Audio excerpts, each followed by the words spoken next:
Christmas, 1944. The sky over the Ardennes stays the color of cold steel all day, then drops into a black that feels heavier than the snow. In the town of Bastogne, a ring of German armor and infantry titans. Inside that ring, American soldiers chew on whatever they have. Most are not thinking about Christmas dinner. They are thinking about calories, about heat, about getting a match to flare in a damp wind, about one more swallow of something warm before the next incoming round. For many GIs, the holiday meal is not a roast or a pie. It is a can, a bar, a packet, and a prayer. That is the honest picture, stripped of myth, told as clear as we can tell it. You need the frame to understand the food. Bastogne is not just a dot on the map. It is a road hub, 7 roads crossing the snow in every direction. The Germans have to take it to push on toward Antwerp. The Americans have to hold it to break the offensive. The 101st Airborne Division, with combat engineers, tank destroyers, and armor fragments, takes the job. By December 20th, the town is under siege. By Christmas Eve and Christmas Day, it still is.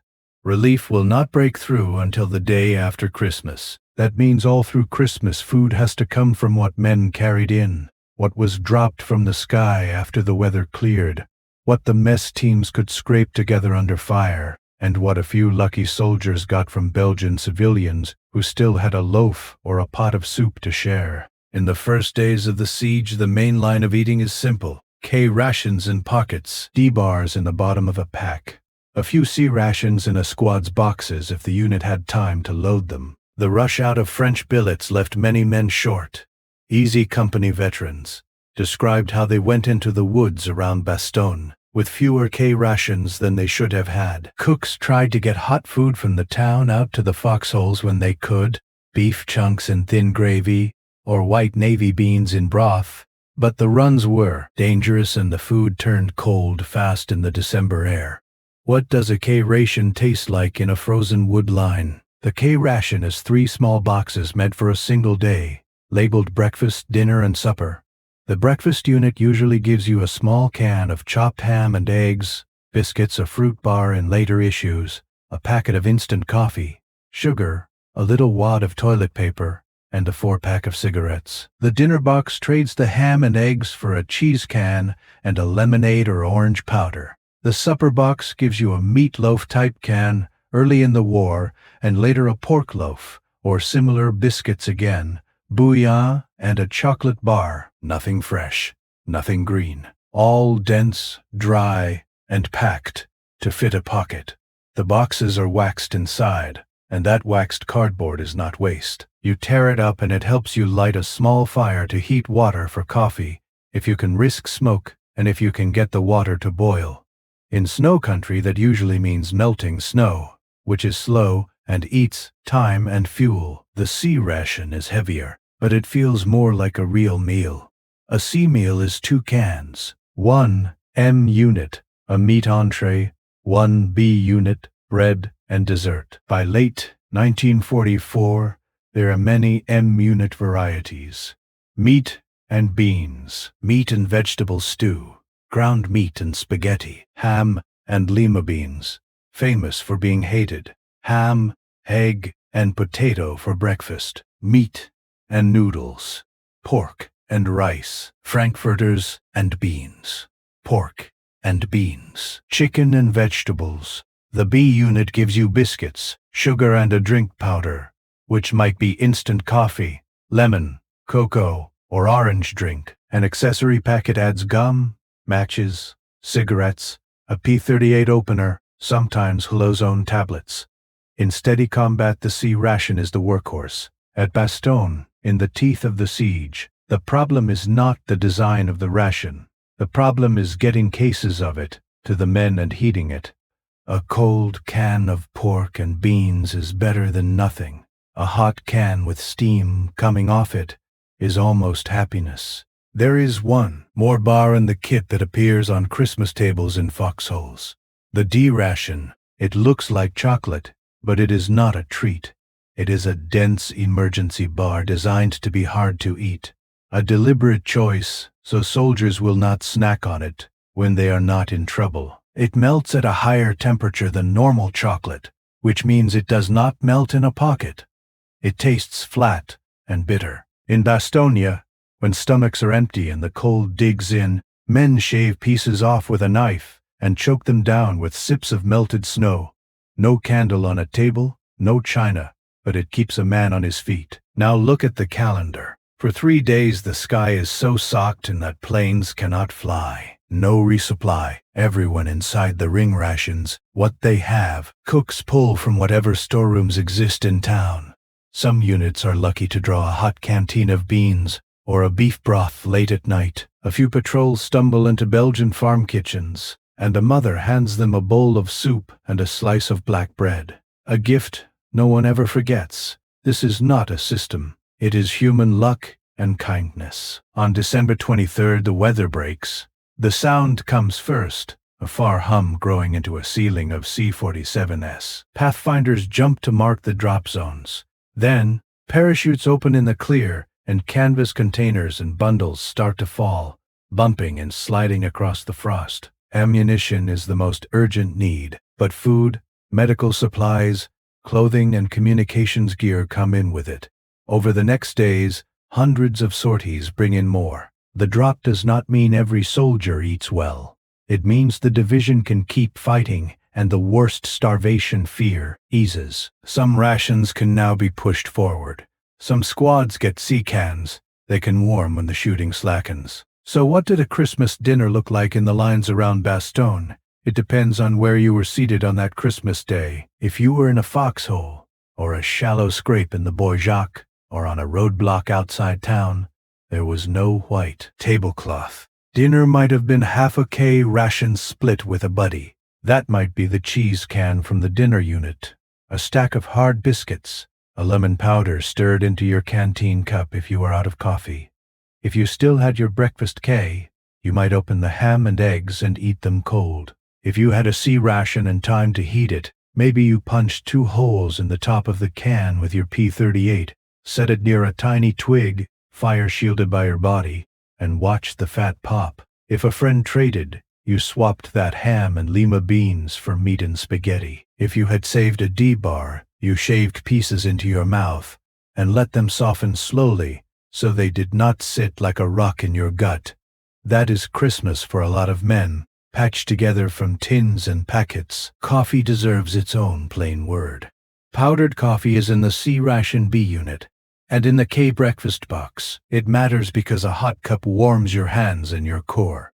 It wakes you after a long cold watch. The problem on Christmas is fuel and time. You need to melt snow, then actually boil it for safety, add the powder, and stir. Many men just warmed it. Many could not risk a flame at all. Some mess teams did what they always do in the army, made coffee for whoever could get to the rear of a company position. In some stories from the Ardennes, coffee and beans were made in the same urn, and the coffee tasted like it. Nobody complained. Hot wins. Inside Bastogne proper, there is a different picture for a handful of hours.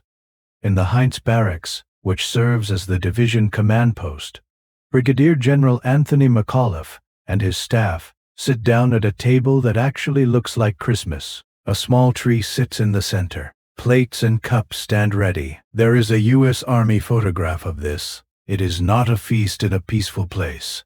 It is a moment in a building that shakes under shell bursts. People have argued for years about what food was on those plates. The photo shows dishes and a pot, but the exact menu is not written in the caption. Given the siege, it was likely whatever the mess could heat under bombardment, maybe C-ration meat, potatoes, if a Belgian store had some left, and coffee. The point is not luxury. The point is symbolism. A commander telling his staff that the division will mark the day even under fire. The enlisted men in the foxholes got what they always got first. The rations that keep rifles up. The photo of officers at a table has become famous, but it sits beside another picture that matters just as much. A midnight Christmas service where carols begin. Then the service breaks up as bombs fall. That is Bastogne's Christmas. You will hear a few stories that say steak, peas, mashed potatoes, ice cream were served to the whole division on Christmas. There are posts online that repeat that line. It does not match the siege reality most men describe. The airdrops on the 23rd onward did not include ice cream. Some officers and mess teams could make a plate look familiar for a small group. Most riflemen ate what came in cans and boxes. That is not a slight. It is the truth of logistics in a town under artillery. If a Belgian family handed a patrol a loaf or a pot of soup, that was a miracle, and some men were lucky enough to see that miracle. But the common meal was a ration. There is a craft to eating rations in the cold that veterans learned fast and passed along. Keep the can under your jacket and body heat will take the edge off before you open it. Break the biscuits into coffee so they do not cut your mouth. Save sugar tablets for the last third of a watch, not the first third. If you get bouillon in your K-ration supper, do not waste it. Salt and warmth in one tin cup. If you can, trade for variety so you are not eating the same entree twice in a row. If someone loves ham and lima beans, shake his hand and make him your friend. If you still have a fruit bar or a chocolate disc in your B unit, keep it for the darkest hour of the night. You do not eat for taste in a place like Bastogne. You eat for heat, strength, and focus. The accessory bits matter as much as the entree. Matches to get that one twig fire going in a hole you scraped into the side of the trench. Gum to clean your mouth when you have not brushed in days. Cigarettes that keep hands busy and heads a little lighter in a place where the blood pounds in your ears. A P38 opener on your dog tag chain, so you are not stabbing a can with a bayonet and spilling your supper. A wooden spoon, so your fingers do not freeze to a scalding can. A few sheets of toilet paper that become fire starters in a pinch. It is all part of eating in the field.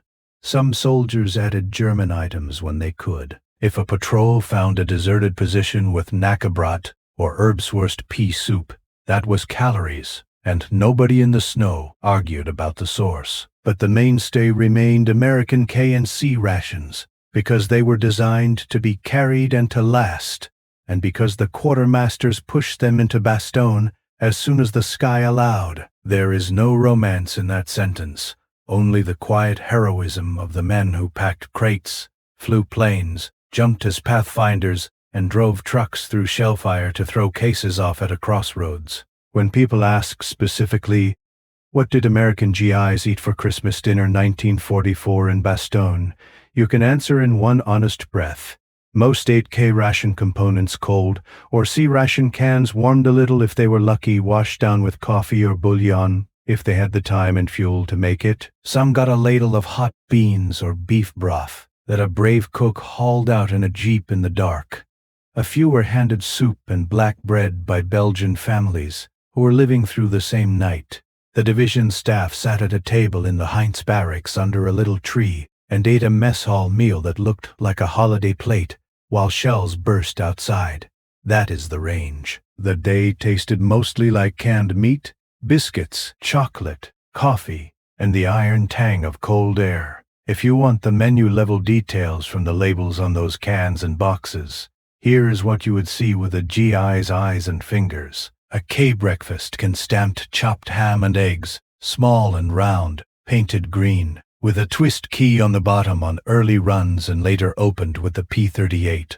2 stacks of biscuits in wax paper, a fruit bar the color of plum, a packet marked coffee, instant, 5 grams, sugar tablets, hard as marbles, a tiny piece of paper towel, a 4-pack of cigarettes, a dinner cheese can, sometimes a bacon cheese spread, lemon drink powder in a narrow envelope, a supper meatloaf can, a bouillon cube, a chocolate bar, sometimes the tropical type stamped to stay firm in heat, which is irrelevant in the Ardennes, but still what the supply chain had. In a C-ration B unit, a can marked biscuits, another small can with powdered drink, and often a cocoa packet by late 1944. In the M unit, you might read meat and beans, or meat and spaghetti, or ham and lima beans. If you are reading ham and lima beans on Christmas, you probably swear, but you still use your opener and you still eat. The calorie line is not a guideline in a siege. It is the difference between shivering and steady hands.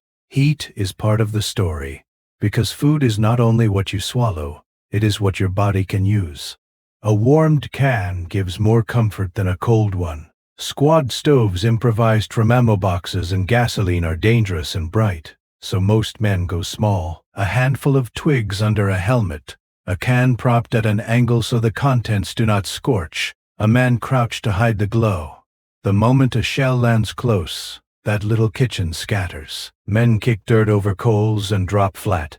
When they stand up again, if the can has not tipped, there is something hot to split with a buddy. That is a meal worth remembering. The word Christmas did work inside the ring. Brigadier General McAuliffe's Christmas Eve message told the division to keep faith. Chaplains held services when they could. Men hummed Silent Night and Jingle Bells in foxholes. A hot sip of coffee that night or a warm can at midday on Christmas tasted better because of the date. No one needed a turkey to feel the day. They needed a few familiar tastes and the reminder that the world beyond the forest still existed, still cared, still sent planes when the clouds broke. There is also the blunt arithmetic of supply. On the 23rd and after, parachutes bring in hundreds of tons. A large share is artillery rounds because the defenders have to hold against tanks and infantry. Food rides along in those drops, but ammunition has priority. That is why the most common Christmas dinner a GI remembers is still a ration. It is not a sign of failure. It is a sign that the division did not break. It ate what it needed to eat in the way it could eat it, and it fought. If you set all of this against the American picture of Christmas around the same time back home, the contrast is stark. A roast on a table, mashed potatoes, peas, pies, coffee that did not taste like a tin can. That memory was in the head of every man who muttered, "Merry Christmas," through chattering teeth and then spooned up meat and beans. That is why the smallest gestures meant so much. A cigarette traded across a foxhole, a swallow of sweet cocoa from a friend's canteen cup, a cookie saved from a B unit and offered to a man who just came off a listening post. The food itself was simple. The meaning was not. Somewhere on that day a GI in Bastogne cut open a tin and found chicken and vegetables. He grinned because it felt like luck. Someone else took the first bite of ham and lima beans and made a face, then kept eating.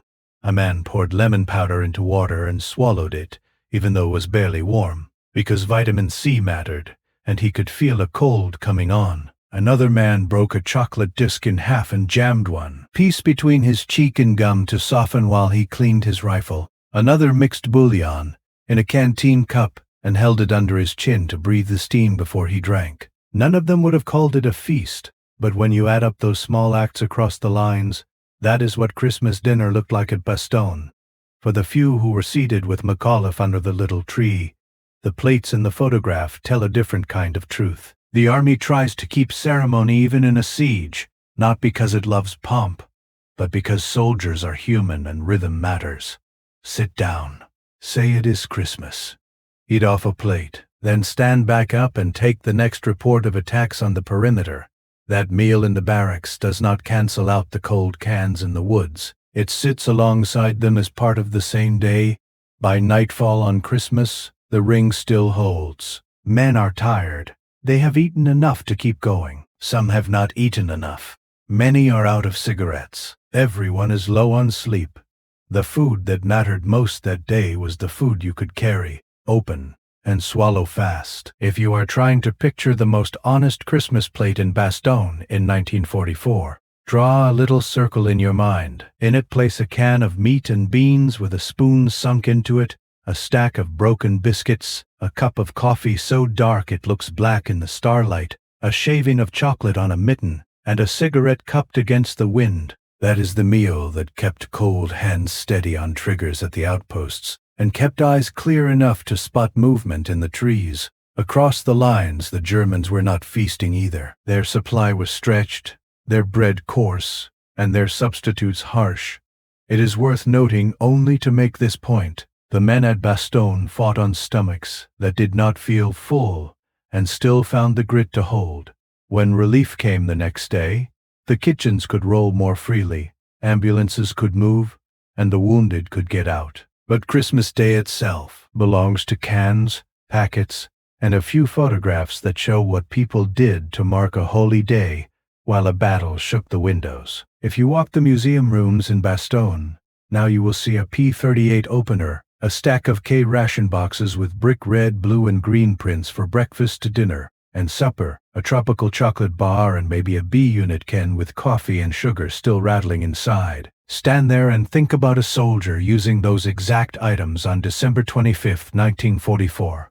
Think about him biting down on a biscuit, blowing steam off a cup, and then hunching deeper into his jacket as he hears the next shell come in. That is the plain American answer to the question, what did GIs eat for Christmas dinner at Bastogne? They ate rations, and they ate courage, and both kept them alive. If you want it stated like a quartermaster would, here it is in one line. The typical GI Christmas meal at Bastogne in 1944 consisted of elements of field ration K and Type C, supplemented when possible by hot beans or beef broth from unit kitchens, coffee or bouillon prepared with melted snow, and in rare cases civilian food shared by Belgians near the lines. The division staff marked the day with a sit-down meal at the Heinz barracks under a small tree while the siege continued. It is not sentimental, but it is true. That is the documentary view, told straight and close to the ground.